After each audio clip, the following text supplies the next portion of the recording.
Hello বন্ধুরা, আপনাদেরকে আজকে আমি একটা লাইট দেখাবো। লাইটটা মনে হবে যে একটা ফুল, কিন্তু না, এটা একটা ফুল নয়, এটা একটা লাইট আপনাদেরকে দেখাইতেছি। এটা আমি আপনাদেরকে খুলে দেখাবো। এইখানে কি কি ফিউচার আছে ভিতরে, আর কোন কোন ব্যাটারি এইখানে অবস্থান করতেছে, আপনাদেরকে এইটা আমি খুলে দেখাবো। তো আপনারা আমার সাথে থাকুন, আমি আপনাদেরকে এইটা আনবক্সিং করে দেখাই। এখানে মূলত কি কি ব্যবহার করা হয়েছে, আর এইটি কয়টা ব্যাটারি আছে, আর কীরকম সার্কিট দেওয়া আছে আপনাদেরকে দেখানোর জন্য আমি এইটা খুলতেছি। আপনার সঙ্গে থাকুন। আমার এইটা খোলা প্রায় শেষের দিকে, আপনাদেরকে খুলিয়ে দেখাবো এখানে কি কি সার্কিট ব্যবহার করা হয়েছে এবং কোন কোন পার্টস দিয়ে কি সিস্টেম করেছি। দেখুন, এইখানে একটা শুধুমাত্র 4 ভোল্টের ব্যাটারি আছে, আর একটা ছোট্ট সার্কিট আছে। সার্কিটটার মাধ্যমে আপনারা অন অফ করে সাইডে দেখুন, ওইখানে একটা টাচ সুইচ আছে, আপনাদেরকে দেখাইতেছি। আর এটি অন করা লাগবে আমার ভুরু আঙ্গুলের সাথে। আপনাদের এটা একটা সুইচ পাবেন, আপনাদেরকে দেখাই দিয়েছি। এটা একটা অটো সার্কিট।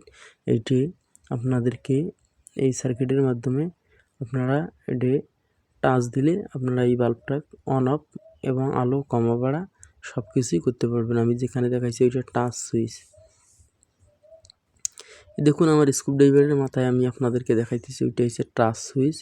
টাচের মাধ্যমে এটা কাজ হয়।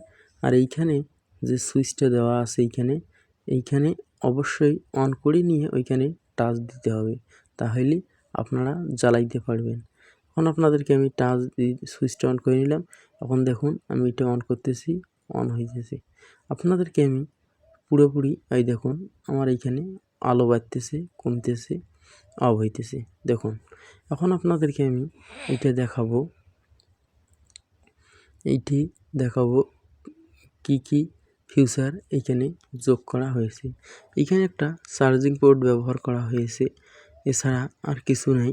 অটো একটা আইসি আছে, আইসিটার মাধ্যমে এটা টাচ অন অফ হইতেছে। দেখুন, আপনাদেরকে আমি জ্বালিয়ে দেখাইতেছি। সেটা হইল যে এই বাল্বটা, এই ব্যাটারিটা এইখানে কতটুকু পরিমাণে চার্জ নির্ভরশীল হতে পারে। এটা আপনাদেরকে 1 থেকে 2 ঘন্টা ব্রেকআপ দিতে পারে। আর তাই আমি এইটা আপনাদেরকে আনবক্সিং করে দেখাইলাম। ভালো থাকবেন, সুস্থ।